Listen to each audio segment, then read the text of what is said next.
All right, for all you royalists out there, the Prince and Princess of Wales are, according to some media outlets, taking Boston by storm right now. It is their first trip to the U.S. in 8 years. William and Kate were seen courtside at the Celtics game last night with Massachusetts Governor-elect Maura Healey and Boston Mayor Michelle Wu. But the focus of the trip is on the Prince's environmental initiative. 60 years ago, President John F. Kennedy's moonshot speech laid down a challenge to American innovation and ingenuity. It was that moonshot speech that inspired me to launch the Earthshot Prize with the aim of doing the same for climate change as President Kennedy did for the space race. Let's bring in CBS News senior national and environmental correspondent Ben Tracy joining us from Boston to talk about what's happening there. Ben, great to see you.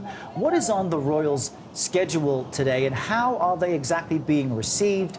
They were cheered at the Celtics game. Some outlets were saying they were booed, although I couldn't hear it on the footage. Tell us what the real deal is. Well, this is Boston, so there was a bit of attitude at the game last night. Apparently, when they were on the Jumbotron, a lot of folks in the crowd started chanting USA, USA, so you can read into that whatever you want. The prince seemed to kind of laugh it off, the princess not so much. Anyway, in terms of what they're up to today, busy day for the royal couple, and as you said, they're trying to keep this very much focused on their environmental and kind of human interactions here in the city of Boston. So we've already seen them attend or go over to a place called Greentown Labs, which is the largest climate tech incubator in North America. They got to meet with a bunch of entrepreneurs who are looking into solutions to the climate crisis. We're then going to see them go over to a nonprofit that works with at-risk youth. And then later today, they're going to be in Boston Harbor looking at some of the challenges that this city faces from climate change, mainly rising sea levels and some of the solutions that might be deployed in terms of living seawalls and things like that to keep certain parts of this city from flooding as those sea levels do rise. So a busy day, and they're trying to keep it focused on the environmental work. And Ben, while the royals are delivering an environmental message, how are they also using this trip to try to bolster their family's image?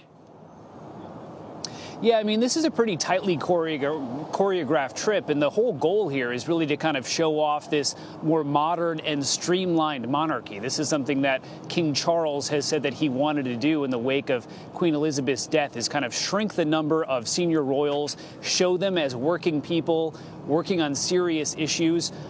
So Prince William and Princess Kate are here trying to carry that off for their family and obviously kind of get away from some of the dysfunctional royal storylines that we're all very well aware of. But there's already one overshadowing their trip here. Just yesterday, we found out that there was an event at Buckingham Palace in recent days where the lady-in-waiting to the late Queen Elizabeth, who had worked with her for about 60 years, apparently made some pretty racist comments to one of the guests there, a black British guest, and she was kind of interrogating her about where she was really from, asking, where are you from in Africa? So that news broke just as the prince and princess were landing here in Boston. They had to address that and said that her comments were unacceptable. So yet again, kind of overshadowed by some of the problems at the palace. And that's the issue. I mean, they want to keep the focus on environmental issues, which are pressing for all of us. But the royal family has struggled to communicate when it comes to issues of offense and racism within its own sphere. In fact, there's a new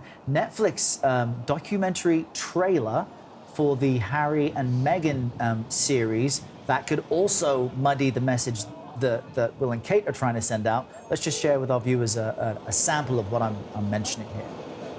I had to do everything I could to protect my family.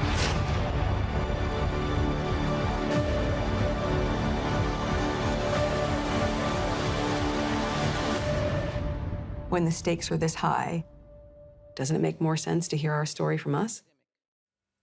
That's what we call a tease. But considering, King George III has these sons, one who is the king in waiting, effectively, in Prince William, and now you have Harry in this doc, how might it complicate the royals' visit?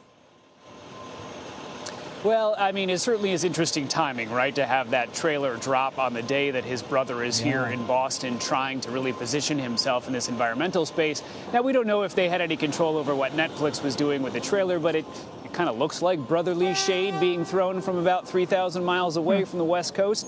In terms of the reaction here from the Prince and Princess's team, A lot of us have asked the palace about this. They have basically just said, listen, we're not going to be distracted by other things during this visit. So they're trying to downplay that and have the prince and princess carry on with the work here. But certainly interesting timing, let's just say that. Yeah.